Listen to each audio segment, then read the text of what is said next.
Quero convidar você a abrir a sua Bíblia, por favor. Livro de Neemias, capítulo 3. Vamos dar sequência nessa ministração, nessa série de mensagens que nós estamos sobre o livro de Neemias, sobre aquele que Deus levantou para ser o restaurador, aquele que iria restaurar Jerusalém, o seu muro e as suas portas que estavam destruídas, queimadas a fogo.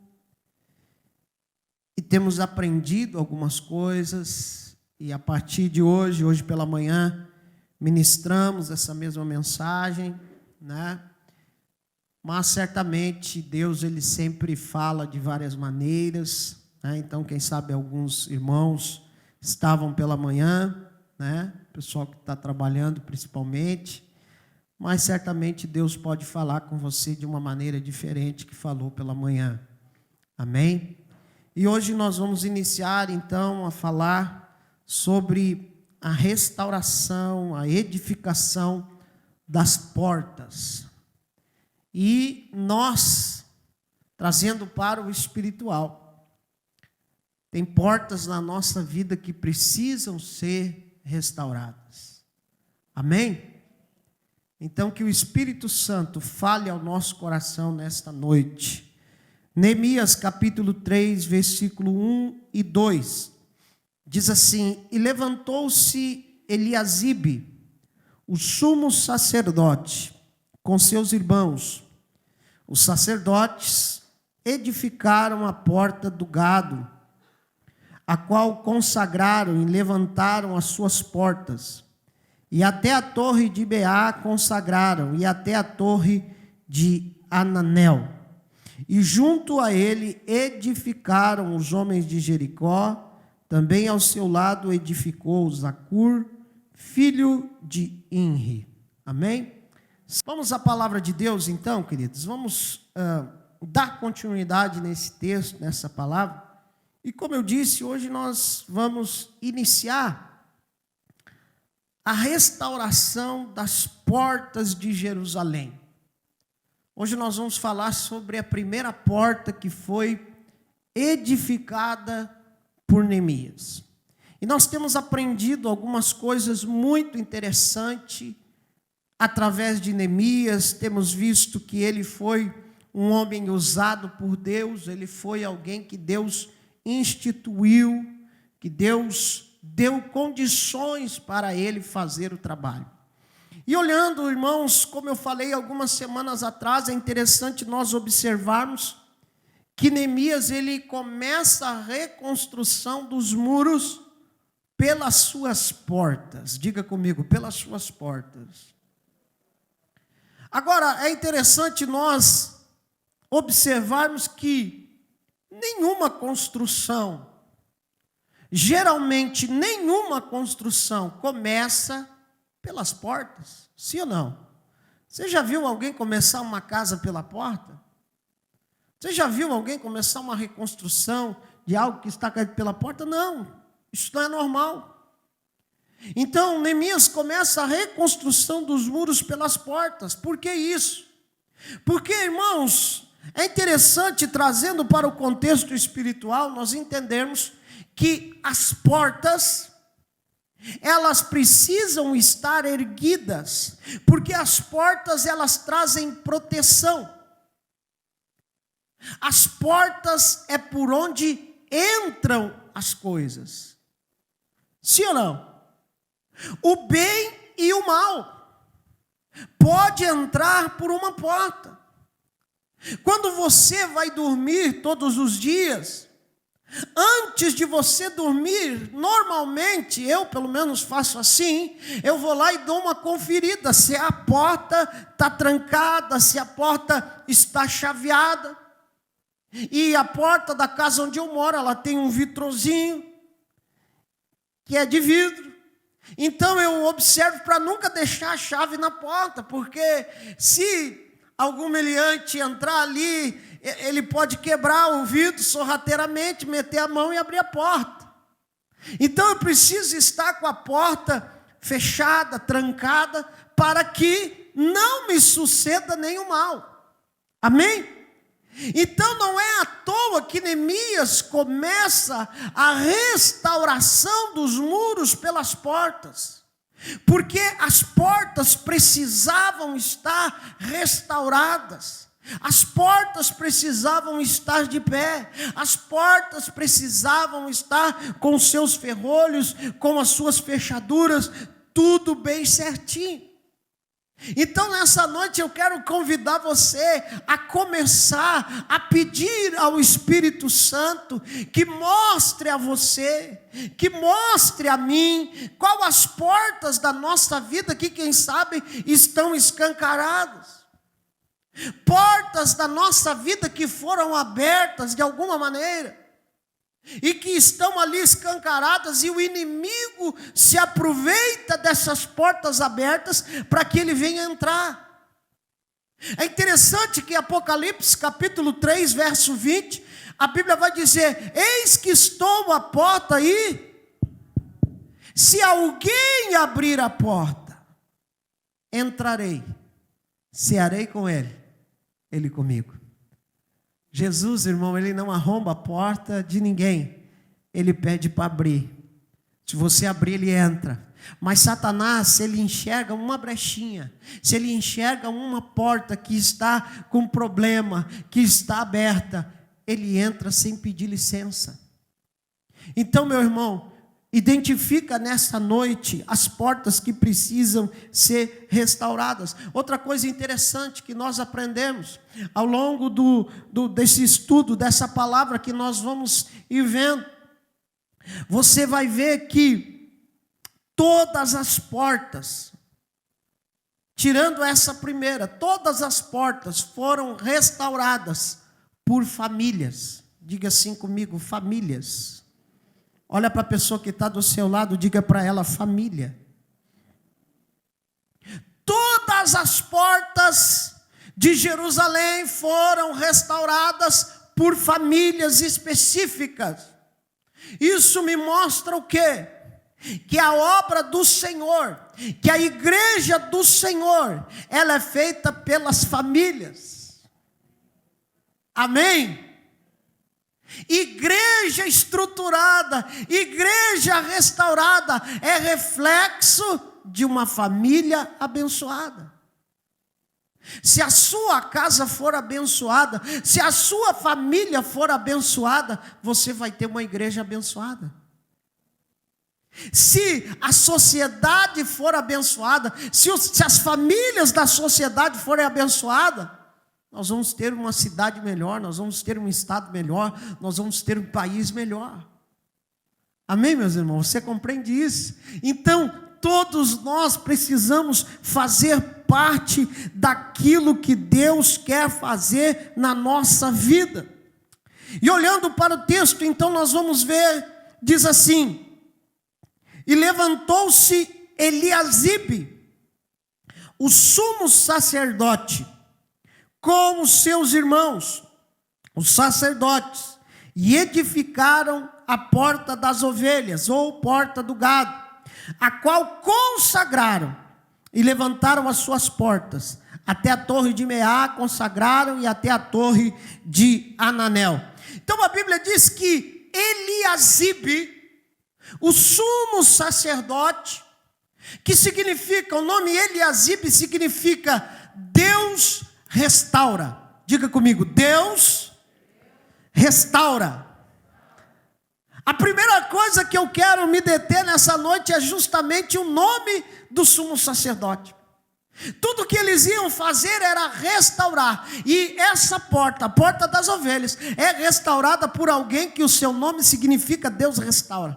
Deus já estava mandando um recado com o nome do sumo sacerdote. Deus estava dizendo: eu sou o Deus que restaura todas as coisas. Deus estava dizendo: não há o que eu não possa restaurar, não há situação que eu não possa mudar. Às vezes nós olhamos para a nossa vida, olhamos para situações que parece que não há mais jeito, que parece que não tem como mudar essa situação. Pois eu quero dizer para você que Deus é aquele que restaura. Deus é aquele que chama à existência aquilo que não existe. Meu irmão, minha irmã, se a tua vida, quem sabe, está de cabeça para baixo, em alguma área da sua vida, eu quero dizer para você que Deus é aquele que restaura. Deus é aquele que muda situações. Deus é aquele que, mesmo quando você olha que está tudo destruído, parece que não sobrou mais nada, é só pó e cinza, eu quero dizer que, agindo Deus, ninguém pode impedir. Aleluia. Quantos creem nisso? Pode dar um glória a Deus nessa noite? Oh, bendito é o nome do Senhor. Então, Eliasibe, o sumo sacerdote, ele é escolhido por Deus para trazer a restauração. E é interessante, irmãos, que até eu não falei hoje pela manhã, então essa aqui é nova, né? Eliasibe, na verdade, depois, lá pelo capítulo 12, 13, Eliasibe, o sumo sacerdote, ele acaba saindo da presença de Deus, e ele acaba se unindo com Tobias. Quem era Tobias? Tobias era opositor de Neemias. Tobias e Sambalate, lembra? Esses dois. Depois, Eliasibe se une com Tobias e acaba traindo Neemias. E hoje à tarde, quando eu dava mais uma olhada no esboço, o Espírito Santo falava comigo: você precisa falar isso. Por quê? Porque Eliasibe, ao mesmo tempo que ele foi usado por Deus para restaurar, ele não vigiou. Ele não vigiou, e logo ali na frente, ele perdeu a bênção que ele tinha recebido. Sabe o que isso significa, irmãos? Que por mais abençoado que nós estejamos, por mais abençoados que nós estejamos, quem sabe você recebeu algo de Deus tremendo, e você se escora naquilo ali, você se escora naquela bênção, mas se você não vigiar, você pode perder. Olha para o seu irmão e diga assim para ele: vigia, presta atenção. Efésios capítulo 6, versículo 11, a Bíblia diz que nós precisamos estar ligados. Esse é um termo mais moderno, né? Se Paulo fosse hoje, ele ia dizer: estejam ligados. Ele está dizendo: revestidos de toda a armadura de Deus, para que possais estar firmes contra as astutas ciladas do diabo. Esteja firme, esteja ligado, esteja atento, vigia, meu irmão. Às vezes tem uns crentes que eles acham que eles são mais espertos que o diabo. Você é mais abençoado, com certeza, você é de Deus, mas Satanás, ele tem mais de 10 mil anos de experiência. Quantos anos de vida você tem? É por isso que Jesus diz: vigiai e orai, para que você não entre em tentação. Então fecha parênteses. Eliasibe, então, é usado por Deus. E é interessante, irmãos, nós vemos que essa porta, a porta das ovelhas, ou porta do gado, em alguma tradução está um pouco diferente, né? Quem é que tem escrito aí porta das ovelhas? Alguns irmãos. Porta do gado. Quase ninguém? Os da porta do gado, ninguém levantou a mão. Aqui está a porta do gado. Mas por que essa diferença? Só para que você entenda. Porta do gado, a porta das ovelhas ou porta do gado, era a porta por onde passava todo o animal que iria ser imolado para o sacrifício. A porta do gado era a porta mais próxima do templo, do santuário.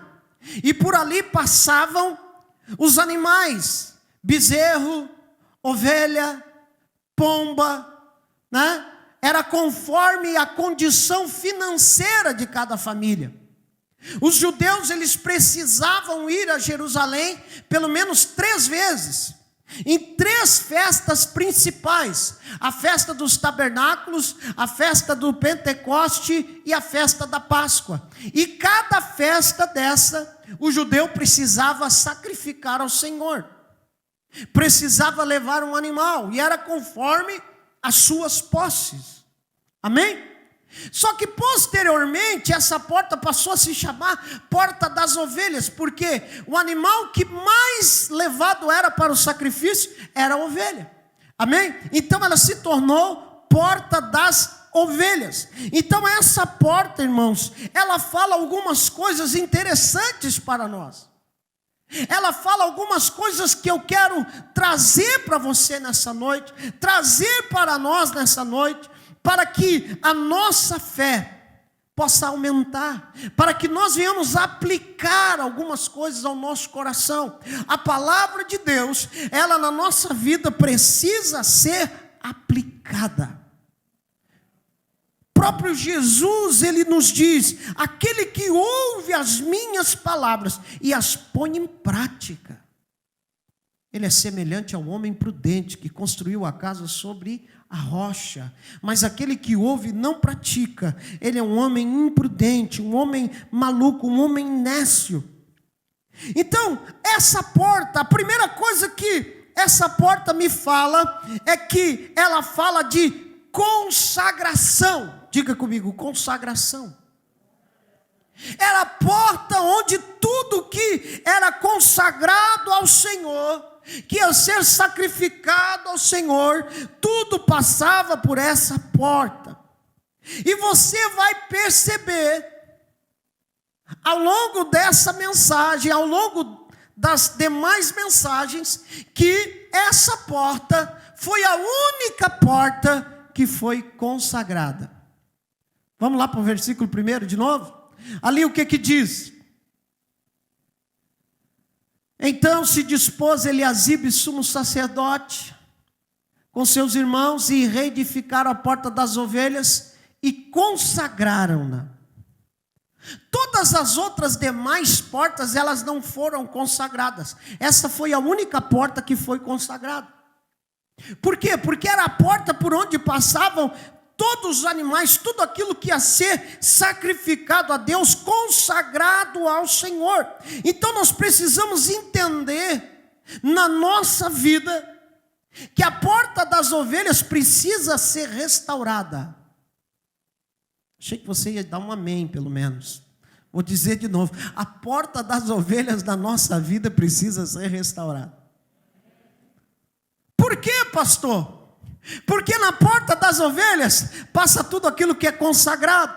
Então, o que isso tem a ver comigo? Eu preciso entender que todas as coisas na minha vida precisam passar pela consagração ao Senhor. Tudo, exatamente ou precisamente, tudo começa pela consagração. Tudo na nossa vida precisa ser consagrado ao Senhor. Para quê? Porque aquilo que é consagrado a Deus precisa dar a Deus louvor. Aquilo que eu consagro ao Senhor precisa dar louvor a Ele. A consagração, a dedicação ao Senhor. Só que infelizmente, meus amados, nós estamos vivendo num tempo em que parece que os crentes não consagram mais nada a Deus. Existe um espírito no coração das pessoas de egoísmo, tudo é meu. Irmão, na verdade, nós não temos nada. Diga aí para o seu irmão: meu irmão, você não tem nada. Ah, pastor, mas eu tenho 3 milhões de reais no banco. Eu vi uns amém aí. Ô, glória. Mas, meu irmão, não é teu. é emprestado. Se você tem isso ou mais ou menos, se você tem alguma coisinha lá, é emprestado, foi Deus que permitiu. Se você morrer hoje e você tiver 3 milhões no banco, ou a sua conta tiver negativa, qual vai ser a diferença? Só para quem ficar, né? Que vai ter que pagar a tua dívida ainda. Nós não temos nada, irmãos. Mas às vezes nós caímos na asneira de achar que a gente, não, porque eu tenho isso, porque eu tenho aquilo outro, porque eu tenho tal posse, porque, meu irmão, sabe o que você precisa fazer? Você precisa consagrar tudo ao Senhor. Você precisa consagrar a sua vida a Deus. Você precisa consagrar a sua casa a Deus. Você precisa consagrar a sua família a Deus. Você precisa consagrar o seu trabalho a Deus. É o que está lá em Lucas, aquela palavra daquele homem que a Bíblia diz que ele, naquele ano ele colheu muito, teve uma grande colheita, e a Bíblia vai dizer que ele se sentou e arrazoava no seu coração e dizia para minha alma: oh minha alma, come, bebe, folga-te, porque tu tens para muito tempo em depósito.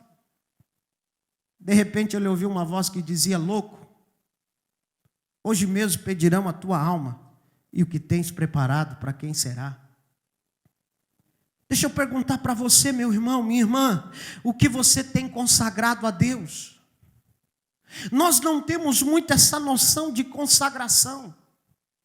Nós aqui no Brasil não temos esse costume, essa cultura de consagrar. Mas é preciso entender que nós temos que consagrar a Deus. Por exemplo, se eu consagro um violão para louvar ao Senhor, esse violão está consagrado ao Senhor. Ele não pode ter outra função. Ele não pode sair daqui e ir para um barzinho tocar MPB, porque ele foi consagrado ao Senhor. Você está me entendendo? A Bíblia fala muito disso. No Antigo Testamento você vai ver os utensílios do templo, as coisas de Deus sendo consagrada e não sendo podido usar para outro fim. Quando alguém era consagrado a Deus, era de uso exclusivo de Deus, dedicado a Deus, não podia ser utilizado para outro fim. Mas isso, irmãos, para Deus não mudou.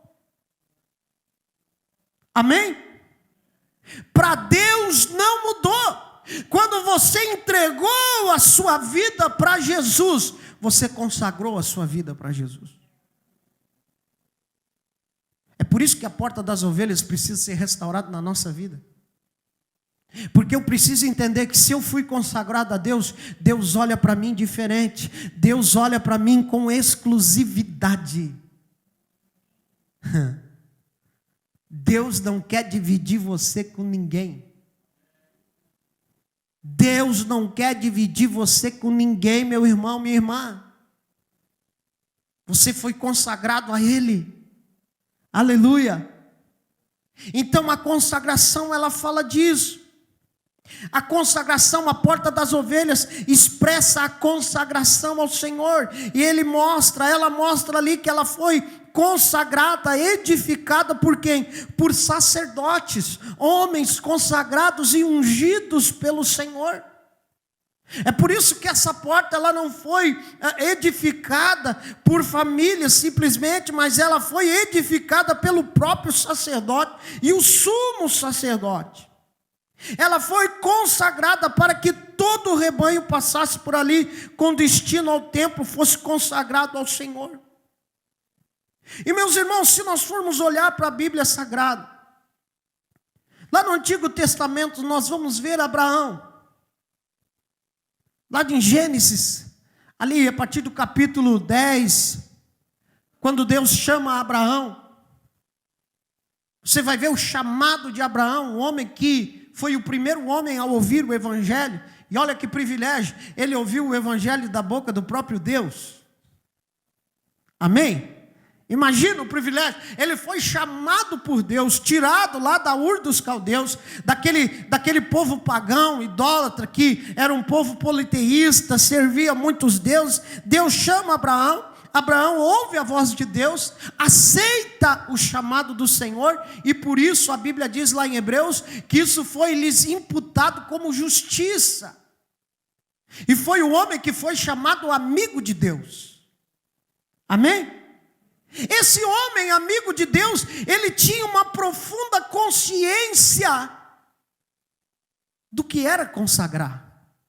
Se você observar, desde que Abraão sai da Ur dos Caldeus, para a terra que Deus lhe mandou, em vários lugares, nós não vamos ler aqui, porque senão o tempo não permite, mas vários lugares que Abraão passou, a Bíblia diz que Abraão ergueu um altar e consagrou ao Senhor. Diga comigo, ergueu um altar e consagrou ao Senhor. O único lugar que Abraão não ergueu um altar e não consagrou ao Senhor foi no Egito. O único lugar.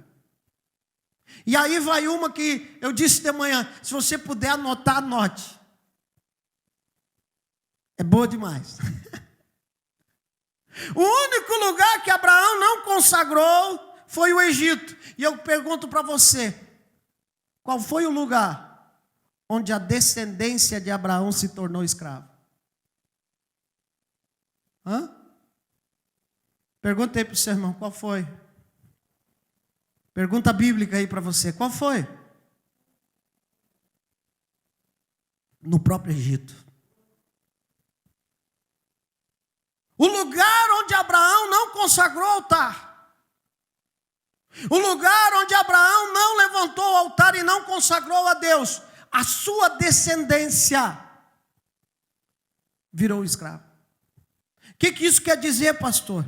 Isso quer dizer que a área da sua vida que você rejeita consagrar ao Senhor é a área que o inimigo vai trabalhar para te escravizar. Como assim?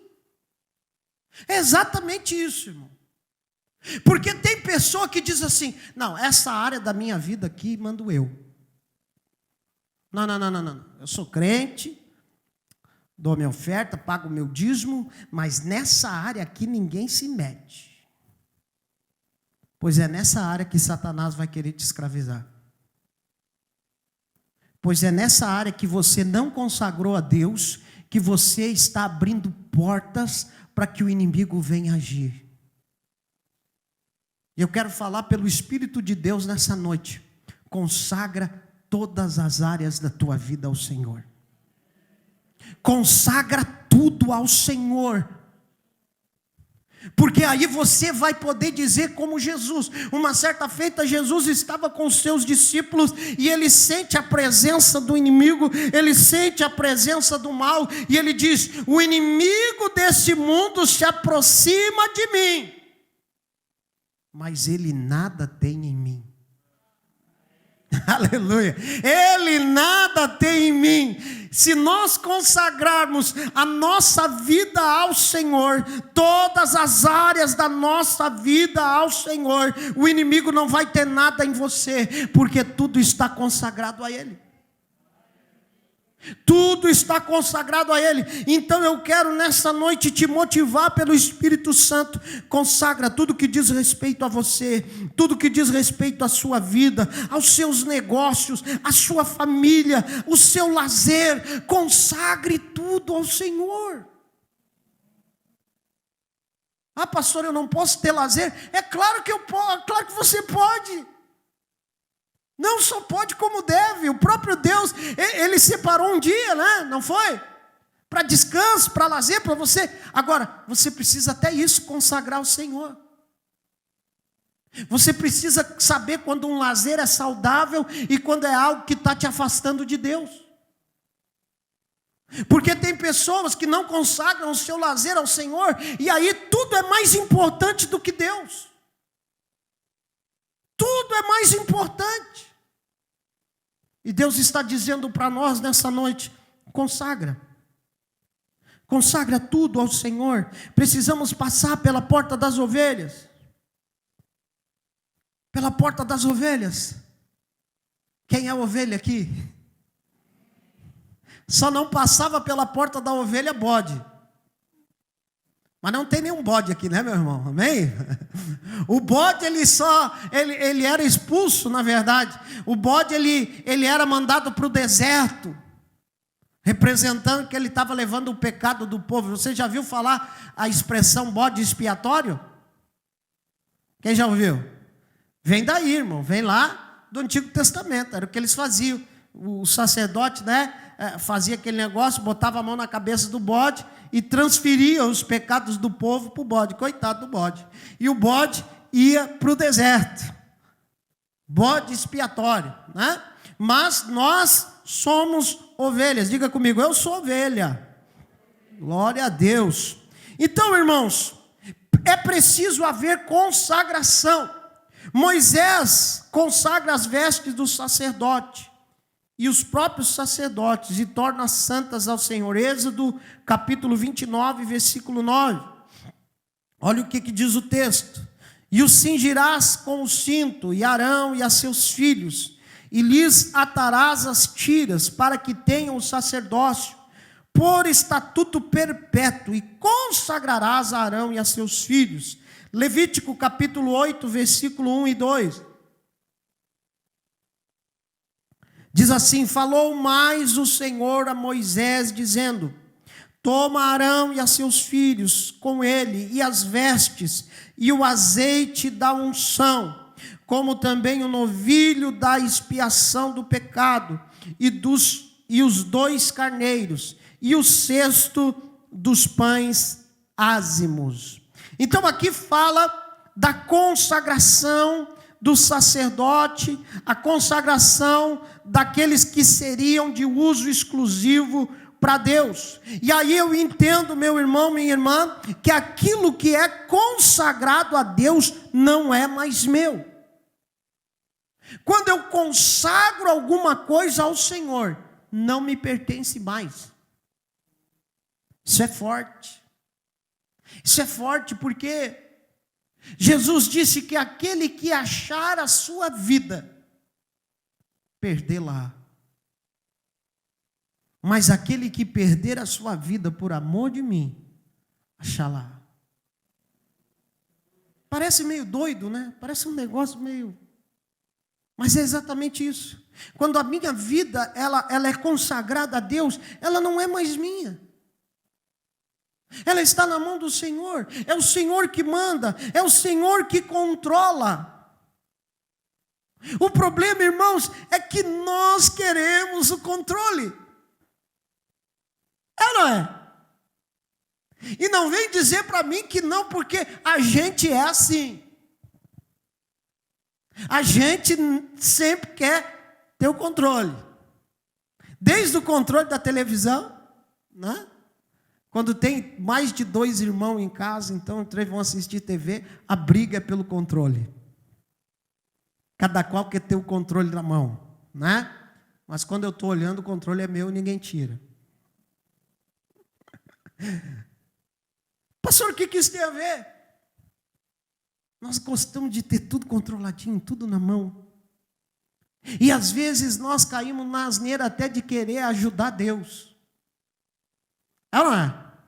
Não, eu vou dar uma ajudinha, eu vou fazer aqui, porque... Não, irmão, quando a tua vida é consagrada ao Senhor, o Senhor é que tem que estar no controle. Gálatas capítulo 2, versículo 20, um texto que eu gosto muito, o apóstolo Paulo, ele falando, ele diz: já não sou mais eu quem vivo, mas Cristo é que vive em mim. A vida que vivo na carne. Olha só que interessante. Paulo não está dizendo a vida que eu vivo no Espírito. Ele está dizendo a vida que eu vivo nessa carne. Eu vivo como? Na fé do Filho de Deus, que me amou e se entregou assim mesmo por mim. Você está me entendendo, irmão? Deixa eu dizer uma coisa para você. Recebe que é de Deus. Para de querer controlar tudo. Para. Entrega na mão do Senhor. Salmo 40 para você. Esperei com paciência. E ele se inclinou para mim. Ah, pastor, mas eu gosto do Salmo 70. Apressa-te, Senhor. Não. Tem hora que é o Salmo 40. A gente não gosta, né? A gente não gosta do Salmo 40. É porque a gente quer estar no controle. A gente quer pedir a pizza. O cara diz, 30 minutos. Deu 15 minutos. Ah, mas essa pizza não chega. A gente é assim. Mas quando eu consagro a minha vida e eu entrego o controle ao Senhor. Só que, irmão, deixar Deus controlar é uma bênção. Amém? Diga comigo, deixar Deus controlar é uma bênção. Aleluia. Por que é uma bênção, pastor? Romanos 12:2 agora. Eu falei 1, agora vou para o 2. Para que vocês experimentem qual seja a boa, perfeita e agradável vontade de Deus. Se eu disser para vocês assim, queridos, eu tenho um presente para vocês. Não vou dizer o que é. Só vou dizer que é bom, é perfeito e agradável. Quem ia querer esse presente ou não? Levanta a mão. Pois é, irmão.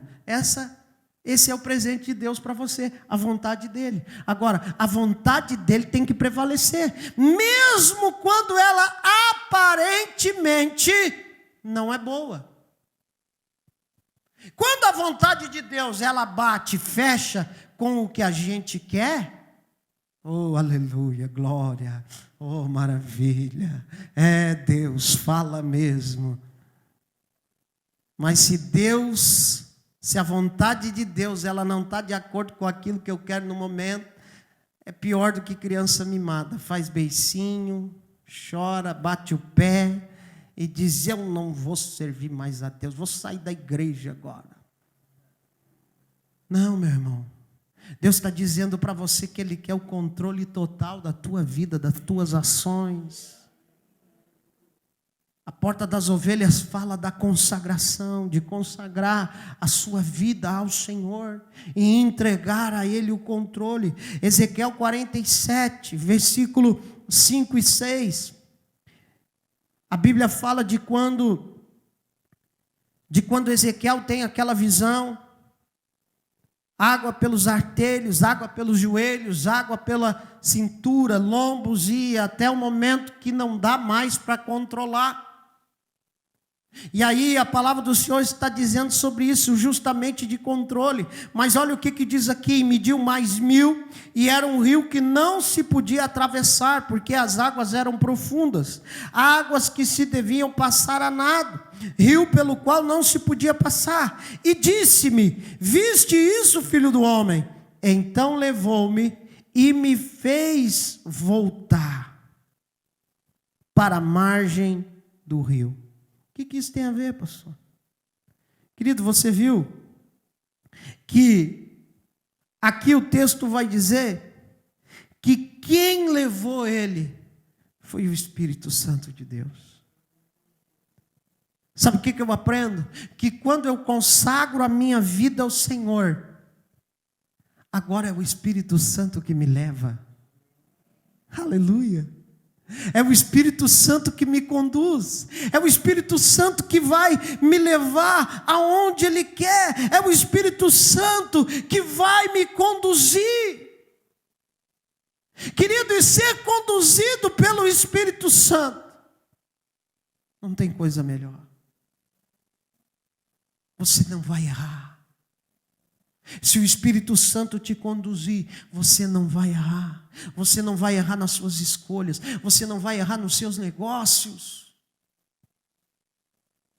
Olha para o seu irmão aí, bem no olhinho dele, e diga para ele, deixa o Espírito Santo te conduzir. Consagra a tua vida no altar e deixa o Espírito Santo te conduzir.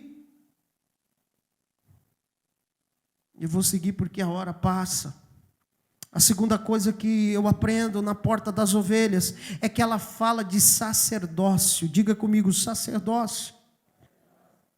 Quem reparou a porta das ovelhas foi o sumo sacerdote.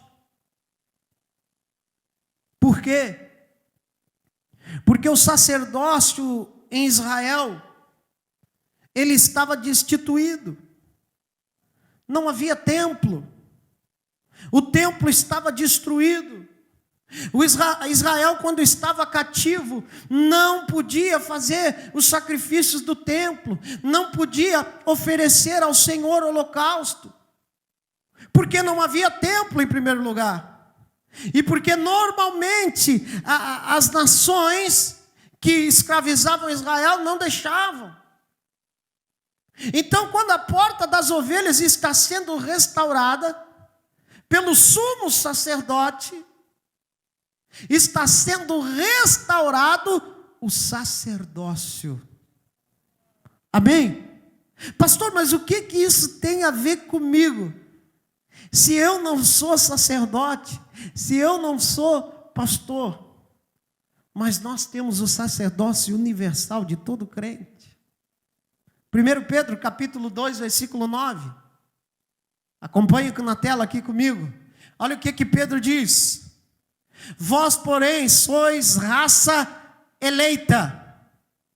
Vamos lá, todo mundo junto? 1, 2, 3. Sacerdócio real. Ficou bonito, vamos de novo. 1, 2, 3.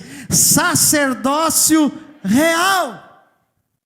Então, todo crente em Cristo Jesus é um sacerdote diante de Deus, amém? Não estou falando aqui de autoridade pastoral, não estou aqui falando dessas questões, eu estou falando que em Cristo Jesus, a Bíblia diz que nós temos acesso a Deus pelo sangue de Cristo e pela fé. Então nós precisamos restaurar o sacerdócio em nós, que é a comunhão com Deus, que é a comunhão com o Espírito Santo, que é a nossa vida de intimidade com Deus, precisa ser restaurada. E esse sacerdócio, ele é restaurado quando a minha vida é consagrada ao Senhor. Você está me entendendo? Quem está me entendendo aí, da glória a Deus? Então, quando a porta das ovelhas está sendo restaurada pelo sacerdote, ela está representando a restauração do sacerdócio em Israel, que no cativeiro não houve o exercício ministerial do sacerdote. E por causa disso se cria agora as sinagogas. Os judeus precisavam de um lugar para cultuar, precisavam de um lugar para explanar a palavra de Deus. E aí a Bíblia vai dizer, a história vai contar que surgem as sinagogas. E com elas surgem também os chefes da sinagoga. Só que o chefe de sinagoga não era sacerdote.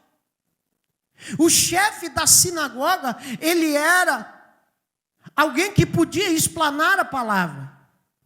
Ele era alguém que podia ler os rolos, ensinar, né? Provavelmente, geralmente era um fariseu, ou um escriba, ou um saduceu, que conhecia as letras, que conhecia a lei. Mas o chefe da sinagoga era também alguém influente na sociedade, era alguém que possuía também um certo valor de dinheiro, de posses.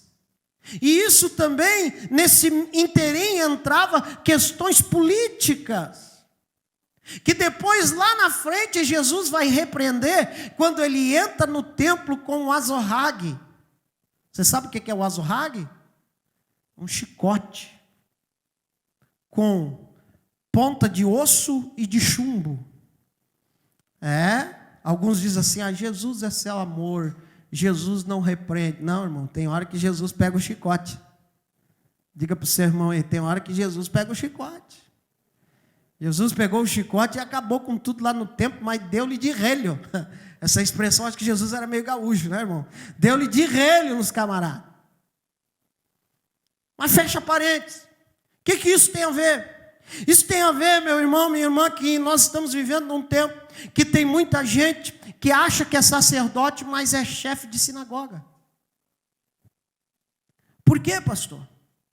Porque tem por aí hoje tudo quanto é tipo de pastor, de pregador. Hoje, com o advento da internet, alguém senta na frente de uma câmera, senta num banquinho, né, e começa ali a explanar a palavra. E alguns têm uma palavra bonita, tem uma voz legal, e leva muita gente.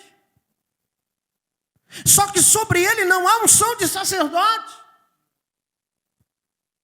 Só que sobre ele não há unção de sacerdote. Quando muito é um chefe de sinagoga. E eu quero dizer para você que vai chegar um dia que nós vamos ter que nos apresentar diante daquele que é o único que pode consagrar sacerdote.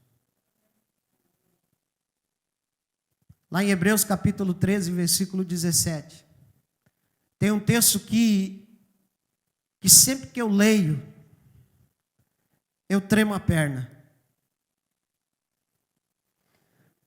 13, 17, se não me falha a memória. Não? É esse aí mesmo. Obedecei aos vossos guias. Em outra tradução vai dizer vossos pastores. Sede submissos com eles. Eu gosto que o cara fala, já muda a tradução, né? Obedecei a vossos pastores, sujeitai-vos a eles, porque velam por vossa alma, como aqueles que hão de dar conta delas. Todo sacerdote um dia vai ter que dar conta. Isso, cada vez que eu leio, eu tremo, irmão. Porque às vezes as pessoas olham para a gente, né, pastor, um dia eu vou ter que dar conta de cada alma que está aqui. De cada palavra que eu falei aqui em cima desse púlpito. E isso não é brincadeira. Então, o sacerdote, irmão, o sacerdócio, ele precisa ser restaurado. Hebreus capítulo 5, versículo 4 diz assim: e ninguém toma para si esta honra, senão o que é chamado por Deus, como Arão. Ser chefe de sinagoga, claro, era importante, mas não era sacerdote. Nós vivemos numa geração que alguns têm se tornado chefe de sinagoga e têm ganhado influência com o altar, têm se tornado até famosos com o altar, mas isso não faz de ninguém um sacerdote. Às vezes tem um sacerdote que cuida de 5 pessoas, de 10 pessoas, de 20 pessoas, mas tem respaldo de Deus. Às vezes tem alguns que têm 5 milhões de seguidores, mas não é sacerdote. Amém? O ministério sacerdotal, ele era muito sério, irmãos. Ele era muito organizado. Havia um sumo sacerdote, embaixo do sumo sacerdote tinha outros sacerdotes que auxiliavam, os levitas, que eram distribuídos em equipes. Você pode depois ler em Números, capítulo 3 e 4, nós não vamos ter tempo de ler aqui, mas ali vai dar toda a composição. Haviam 3 equipes de levitas, e eu já falei aqui que nos tempos de hoje, levita tem sido traduzido de uma maneira errada, porque pega um violão para tocar é levita, toca uma bateria é levita. Não sei, meu irmão, porque o levita, ele não só tocava instrumento, fala muito pouco de instrumento nos levitas. Os levitas eram aqueles que cuidavam de toda a estruturação do templo. Desde a sua limpeza, desde as cortinas, desde os materiais.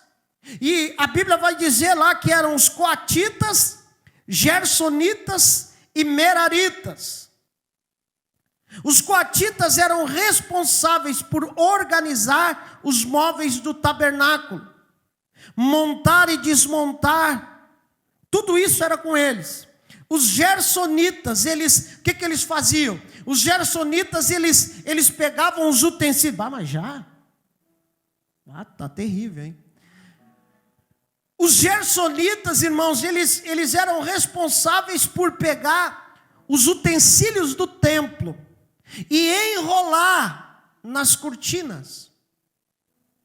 Os meraritas eram os que carregavam os utensílios enrolados, porque eles não podiam tocar nos utensílios crus. E eu disse aqui pela manhã, lembra de Uzá lá em Crônicas 13? Lembra de Uzá, aquele que tocou na arca e morreu? Quem lembra aí? Por que Uzá morreu? Porque Uzá não era gersonita. Uzá era merarita. E o merarita não podia tocar na arca sem ela estar coberta. Princípio. E às vezes a gente fica pensando, mas a intenção dele era boa. A intenção de Uzá era boa, mas ele desobedeceu algo que tinha sido estabelecido pelo próprio Deus. O que isso me diz? Que quando eu restauro o sacerdócio de Deus na minha vida, eu me preocupo em obedecer os princípios estabelecidos pelo Senhor. Amém? Olha para o seu irmão e diga assim para ele: se o sacerdócio de Deus for restaurado na tua vida, você vai se importar em obedecer a palavra e o princípio de Deus. Não adianta nada você ter boa intenção se você não obedecer ao Senhor. Terceiro, a porta das ovelhas fala de cura e de misericórdia. Como assim, pastor? Se você for ler lá no Evangelho de João, no capítulo 5, você vai ver Jesus chegando próximo ao tanque de Betesda. E o texto vai dizer que o tanque de Betesda era próximo à porta das ovelhas. E a Bíblia vai dizer que havia ali um homem que há 38 anos jazia naquele lugar. Aleluia. Não significa que ele estava há 38 anos ali. Todo ano ele era levado. Por quê? O texto lá de João vai dizer que havia ali naquele lugar uma multidão de enfermos, coxos, paralíticos. Aquele lugar era um depósito de gente doente, porque como o judeu tinha que vir para a festa, para sacrificar a Deus, e quem tinha problema, quem tinha defeito, não podia entrar no templo. Então quem tinha um doente na sua casa, ele ia para o templo e deixava o seu doente ali, esperando que o anjo... Só que não tinha como, alguns não tinham como, porque eram paralíticos. Como é que iam chegar na água? Mas naquele dia, passou pela porta das ovelhas. Aleluia, aleluia.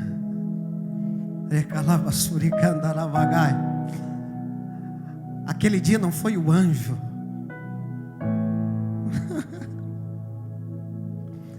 Aquele dia foi o próprio Deus encarnado.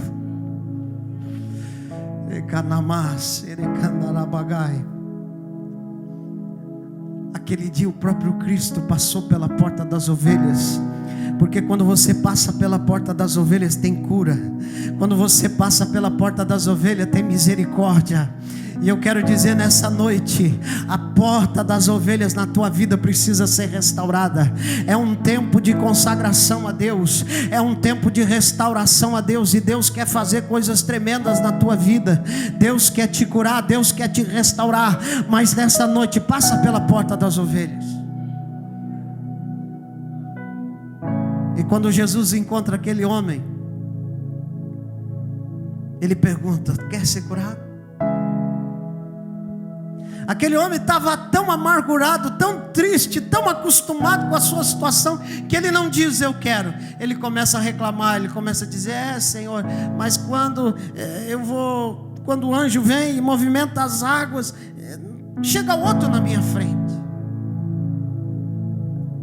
Ele não acreditava mais. Quando a porta das ovelhas não está restaurada na nossa vida, nós perdemos a esperança. Nós olhamos para situações e não entendemos. Mas eu quero dizer para você nessa noite que aquele que passou pela porta das ovelhas está aqui. E Ele é a própria esperança. Quero convidar você a ficar de pé. Queria pregar mais, mas o tempo não nos permite.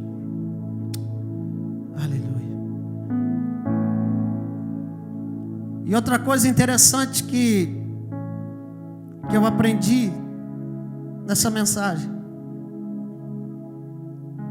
que lá em Mateus vai dizer que quando Jesus ele entra em Jerusalém montado num jumentinho, sabe qual é a porta que Jesus entrou? Pergunta aí para o seu irmão, sabe qual é a porta que ele entrou?